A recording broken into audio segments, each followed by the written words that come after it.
السلام عليكم ورحمة الله وبركاته. ازيكم عاملين ايه؟ يا رب كلكم تكونوا بخير وصحة وسعادة. الفيديو ده جاي كده من غير تجهيز، من غير تحضير. عايزة اقول كلمة بسيطة جدا لكل الناس اللي بتشكك في نظام اللقيمات. انا واحدة من الناس بدأت نظام اللقيمات تقريبا كان عمري 39 سنة، وعلى النظام ده بقالي حوالي مش عايزة اقول بقالي مدة طويلة، يعني اكتر من 5 سنين، يعني بلاش نقول اكتر من كده. المهم يعني بدأت نظام اللقيمات وانا من النوع اللي ما بحبش اي نظام رجيم فيه حرمان، فكان الموضوع بالنسبة لي تحدي. هل ممكن اخس مع نظام ما فيهوش حرمان، نظام اكل من اكل البيت العادي، نظام مش هيكلفني؟ انا مش من النوع اللي بحب الشوفان، كورن فليكس، الاكلات اللي هي بصفة عامة مكلفة بالنسبة لناس كتيرة ما عندهاش إمكانيات إن هي تعمل نظام دايت أو نظام مكلف أو نظام فيه إيه حاجات مشتريات من الخارج من بره، أو مسافة بعيدة أو كده. المهم فقررت إن أنا أمشي على النظام ده، آكل كل اللي في البيت، نجرب أسبوع 2 3 4. جربت أول أسبوع خسيت 2 كيلو ونص، قلت أكمل، وهكذا كل أسبوع 2 كيلو ونص لحد تقريبا شهر ونص. خسيت حوالي في الشهر ونص دول، احسبوا معايا كده، يعني في حوالي 8 أسابيع تقريبا. 2 ونص في ال2 ونص في 4 ب10 كيلو، حوالي 12 كيلو في شهر 12، أكتر من 12 كيلو كمان لو انتوا حسبتوها كده معايا في الأسبوع 2 كيلو ونص، يعني حوالي 15 كيلو تقريبا. الموضوع كان جميل ولذيذ وسهل. الموضوع محتاج بس حاجة واحدة، نغير طريقة تفكيرنا، نغير قناعاتنا شوية، نحاول نجدد نيتنا ان احنا نتبع سنة خير الانام عليه افضل الصلاة وازكى السلام. الفيديو ده انا عاملاه كده من غير تحضير كده، يعني مش فاضية اخر النهار، وكنت خلاص مش بفكرش ان انا انزل فيديو. المهم طبيعتي كده من غير اي فلتر، من غير اي حاجة. الموضوع محتاج بس منك إرادة، محتاج منك إنك تغيري طريقة تفكير، تبقي طبيعية. انتي مش عايزة تعملي حاجة مكلفة، انتي عايزة تاكلي من أكل البيت، عايزة تشربي مية. المطلوب منك رقم 1 اهتمي بشرب المية. رقم 2 السكر يكون أقصى حد ليه في اليوم 5 معالق، بلاش 3 كوبايات، 3 معالق على الكوباية. 3 معالق على الكوباية في 3 4 كوبايات في اليوم، 12 معلقة سكر، ده غير النشويات التانية اللي بتاخديها طول اليوم. كل ده برضو حاجات بتزود وزنك. كمان الخضار، اهتمي بالخضار والفاكهة اللي هيديك طراوة ونضارة لبشرتك. اهتمي بالأكل الصحي، الحاجات كل ما هو طبيعي فهو صحي، كل ما هو طبيعي فهو صحي. الدهون الصحية، الزبدة، السمن البلدي، الزيوت النباتية، بلاش المقليات، بلاش المقرمشات. نحاول ندور على طرق صحية للأكل بتاعنا. نحاول احنا النظام اللقيمات اتاح لنا ان احنا ناكل كل حاجة من غير حرمان ومن غير تكلفة ومن غير زيادة. بس المهم ان احنا نفكر صح، مهم ان احنا نغير طريقة تفكيرنا.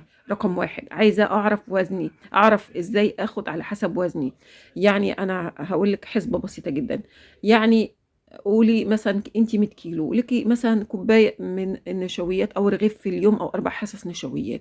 احنا مش في نظام الحصص، احنا ده ببساطه نظام اللقيمات، بس علشان انا اقدر اتحكم اكتر، مزيد من التحكم في النظام. ايه اللي بيخلي وزنك يزيد؟ لما بتزودي عن الكميه المقرره ليكي. يعني مثلا في ناس تاخد نشويات الصبح، نشويات بالليل، نشويات عادي تاخدي في اي وقت، المهم قبل النوم بساعتين توقفي اكل. بس بتاخدي كميات كبيرة، يعني مثلا الصبح بتاخدي نص رغيف، الظهر بتاخدي رغيف ونص، رغيفين 3. بالذات مع ايه الحاجات اللي انا اتعلمتها علشان التزم بالنظام الدايت الصح، حاجات فرقت معايا جدا في نزول الوزن. تابعوا معايا الفيديو وما تنسوش تحطوا لي لايك. من الحاجات اللي فرقت معايا في نزول الوزن، حاجات انا عارفه انها فواتح للشهيه، زي ايه او حاجات بتزود الوزن او بتاثر على سمنه البطن. رقم 1 الحاجه الساقعه. حاجه الساقعه ما فيهاش اي فايده، وان شاء الله اعمل لكم فيديو مخصوص عن الحاجه الساقعه واضرارها وازاي نتجنبها وايه البدائل اللي احنا ممكن نستخدمها بدل الحاجه الساقعه. يبقى الحاجة الساقعة دي قطعيها شهر، جربي وهتدعي لي، جربي وهتدعي لي صدقيني. الحاجة الساقعة دي في دول أوروبا بيعملوا بيها إيه؟ بينضفوا بيها الحمامات. كمان إيه الحاجات اللي أنا فرقت معايا دي؟ رقم واحد الحاجة المالحة، الحاجات المخللة. أنا واحدة مريضة ضغط، ما ينفعش إن أنا آخد حاجات ملحها زيادة. حاول أقنن كمية الملح، أقلل الملح، أستبدله بالليمون، عصير الليمون، أستبدل الحاجات. الملح يبقى مظبوط في الأكل بتاعك، لا زيادة ولا نقص، في المعقول. ناخد كل حاجة في المعقول، كلوا واشربوا ولا تسرفوا. دي قاعدة، الآية دي خليها قدامك، علقيها، هاتيها وحطيها عندك في الصالون، في الأوضة في أوضة السفرة، في الحتة اللي بتقعدي فيها أكتر وقت، ودايما قدام عينيكي إن انتي تاكلي وما تسرفيش. كلوا واشربوا ولا تسرفوا، بحسب ابن آدم لقيمة يكون صلبة، فإن كان لابد فاعلة، فثلث لطعامه وثلث للشراب وثلث لنفسه. يعني باكل كل حاجة، بس إيه، آكل مش لحد إيه ما الاكل يطلع من عناية زي ما بيقولوا، يعني الاكل يبقى كميات كبيره، النشويات تبقى كتيره، السكر يبقى كتير، الحلويات انا بحب الحلويات. يبقى اعمل ايه وانا مش عاوزه احرم نفسي وعايزه اعمل رجيم؟ ما يحرمنيش من الحلويات بعد وجبه كامله، يعني بعد الفطار بعد الغداء عادي. في نظام الوجبات عندنا حلو الوجبه، بس ايه في وجبه الا محاله. لو انت لسه مش عارفه تقنني كميه الحلويات، خليها معلقتين، او خليها نص كوبايه، او خليها تلك الكف كحد اقصى. تلك الكف هي نفس المقدار تقريبا وقريبه من بعضها، حاجه حلوه صحيه. بلاش السكر الدايت. السكر الدايت ده مش هيفرق معاكي خالص. هو سكر في النهايه، الجسم ما بيقولكش لا ده سكر دايت خدي منه باسراف. ما فيش تمييز ما بين الحاجتين دول. سكر دايت زي السكر العادي، كل الحاجات دي برضو بتزود الوزن. الاسراف منها بيزود الوزن وغلط على الصحه. يبقى ناخد ايه؟ بيزيد اصلا. ال- اختصار بقى النظام بتاعنا عبارة عن عدة لقيمات، يعني 4 ل6 لقيمات مع وجبة لا محالة. هنحسبها ازاي؟ هنحسبها على حسب الوزن. كل 10 كيلو من وزننا لنا بهم لقيمة، لنا بهم كوباية من المية. ده ببساطة وأسرع طريقة وأسهل طريقة الواحد ايه مع الوقت اكتشفتها. يبقى ايه اول حاجه، مع كل 10 كيلو وزننا لقيمه. يعني وزنك 60 كيلو مثلا، ليكي وجبه لا محاله مخفضه لايه، كوبايه طعام، دي اللقيمه. ونقول نص كوبايه اكل ونص كوبايه سوائل، نحسبها لقيمه. تمام. دي محاله مخفضه. احنا لينا كده ايه، اخدنا لقيمتين تقريبا. يبقى ده رقم واحد. رقم اتنين، يبقى كده خدت له قيمتين، يعني هي 4 لقيمات مع وجبة اللامحالة، يبقى كده ايه 6 لقيمات. زودي على هذا القياس. طيب احسب النشويات ازاي؟ احسب كل 25 كيلو من وزني، يعني قولي 3 حصص نشويات لكل مثال مثلا وزنك 75 كيلو، يبقى ليكي 3 مرات تاخدي فيهم 3 حصص نشويات. يعني نقول كوباية أكل في اللامحالة، أو 3 أنصاص في 3 لقيمات، أو يعني مثلا إيه ربع رغيف الصبح، نص رغيف لا محالة، ربع رغيف في العشاء كده. ده ببساطة لو انت عايزة تمشي نظامك العادي اللي بتاكلي منه. ازاي؟ قللي أكلك تكسبي صحتك ورشاقتك. ده ببساطة. قلنا السكر، قلنا كمان الرياضة، وليكن حتى المشي، او تمارين كده بسيطه. ابداي بتمارين بسيطه وبعدين تمارين متدرجه في الصعوبه. ان شاء الله الرياضه دي هبدا انزل لكم شويه معلومات عنها كل مره، كل فيديو كده هيبقى فيه حاجه. ابداوا مشي. انا قعدت فتره كده اتمشى بره، دلوقتي طبعا مع ظروف كده والشتاء وكده بحاول اعمل لو ما خرجتش كتير بحاول اتمشى في البيت. يبقى ده ببساطة كده. طيب تعالوا بقى ازاي اقسم وجباتي. انا هديكم نموذج للوجبات بتاعتي. لو انت عايزة تمشي نظام المربعات، خلي لقائمة الفطار وبعديها على الاقل قولي 4 ساعات الاول، خليها ابدأي ب3 ساعات، انتظرك وخدي وجبة كل 3 ساعات. خدي مع كل اذان كوبايتين مية. خدي السكر بتاعك على المشروبات بتاعتك، قللي الكافيين في المشروبات. غالبا اغلب المشروبات بتاعتنا في الفترة الحالية هي شاي قهوة. يبقى لو قهوة نص معلقة، لو شاي هتاخدي معلقة سكر كحد أقصى في البداية. ده ببساطة.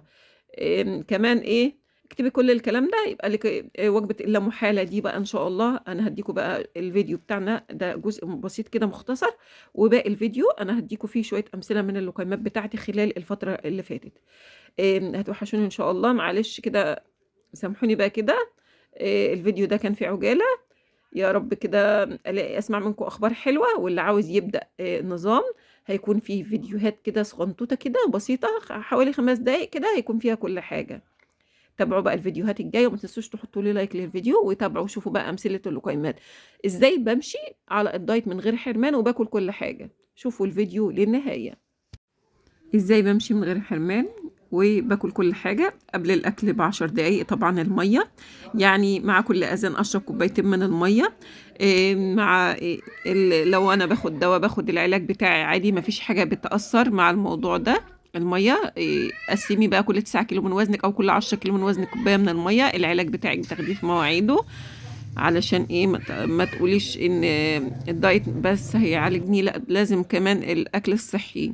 آكل من الموجود في البيت زي عيش مثلًا وجبنة قريش وخيار. ممكن أغيّر في شكل الجبنة القريش كمان، وإن شاء الله الفيديوهات الجاية هتشوفوا معايا بعض نماذج تغيير الأكل الطبيعي اللي موجود في البيت بقى برضه أكل صحّي برضه نفس الأكل، بس إيه نعمل له كده شوية إيه إعادة إيه طريقة نفس الطريقة وكده بس طعم مختلف. وسعيها يا وتشربي سهام شاي، خلّي الشاي ده بعد اللقيمة عاد بإيه، اليوم. بعد الأكل بإيه، بساعة أو بعد اللقيمة بإيه، بساعة أفضل يعني. وخلّي السكر بتاعِك خلال اليوم كله 5 معالق. عاملة محشي خدي على قد الكَف أو قد الكوب محشي. ده محشي كرنب مثلًا وفراخ مشوية معمولة بطريقة صحية جدًا إن شاء الله هاعملها لكم في الأيام الجاية على القناة. وكوباية إلا ربع سلطة، كوباية إلا ربع شوربة. ده أكل موجود من البيت أهوّة بسيط جدًا. ده ببساطة الكلام اللي إحنا بنقول عليه. وعندنا كمان إيه أهوّة إيه كوباية إلا ربع سلطة، كوباية إلا ربع سلطة والشوربة. والمحشي أهوّة عادي محشي مشكل، كان بتنجان على كرنب. عايزة بقى إيه ممكن إيه تاخدي على حسب وزنِك، ممكن لقيمتين نشويات يعني فطار وعشا، والوجبة إلا محالة مثلًا كوباية نشويات ده الإيه أكتر وزن. الناس الأقل وزن بياخدوا إيه لا محالة مخفضة نُص كوباية نشويات بس في وجبة إلا محالة. وابدئي الأكل بتاعِك بالسلطة هتحسي بأفضل درجة من الشبع. خارجة من البيت عملت ساندوتش في السريع ما فيهاش مشكلة خالص، حتى لو خارجة برضه هتقدري تلتزمي بأحلى نظام إن شاء الله. ده مثلًا إيه فطار كنت عاملة بيض وفول، أخدت معلقة بيض وأخدت معلقتين فول وقد الكَف رقاق ونُص كوباية سلطة، يعني نُص طماطماية صغيرة وخياراية صغيرة. جه نُص كوباية من السلطة. ده وجبة فطار. في مربع الفطار على حسب وزنِك ممكن تاخدي لقيمة منفردة أو مزدوجة. لو وزنِك قليل هتاخدي لقيمة إيه مزدوجة. آسفة وزنِك قليل هتاخدي لقيمة إيه منفردة، يعني إيه ربع رغيف وغموسه أو قد الكَف العيش الرقيق والغموس بتاعه. الغموس لقيمة ما يعادل معلقتين ل3 كحد أقصى يعني، على حسب نوع الأكل اللي بتاكليه. ولو عاملة محشي مثلًا وعايزة تاكلي محشي لوحده ممكن تاخدي محشي لوحده كوباية ونُص من المحشي أو كَف من المحشي لإنه فيه خضار برضه. وتاخدي السلطة والسوايل كوباية ونُص سلطة وكوباية أو كوباية سلطة ونُص كوباية شوربة، أو كوباية شوربة ونُص كوباية سلطة على حسب المتاح عندِك براحتك خالص. عاملة مكرونة ممكن تاخدي مثلًا إيه ما يعادل إيه 8 معالق مكرونة. ممكن تاخدي لو عاملة لسان عصفور تاخدي نُص بولة لسان عصفور، تاخدي بالمعلقة كده مثلًا 3 معالق لسان عصفور، كمّلي بالباقي شوربة واخصمي لسان عصفور ده من النشويات بتاعتِك، ما تاخديش كوباية مكرونة كاملة. اللحمة تاخديها حوالي ما يعادل نُص كوباية إيه لحمة نُص كَف لحمة أو نُص كوباية على حسب بقى. لو اللحمة بتنفع قطع عايريها بالكوباية المعيارية. ودي خيار، أنا ما كنتش عاملة سلطة فقُلت آخد خيار وأكلته وكان مُشبع جدًا.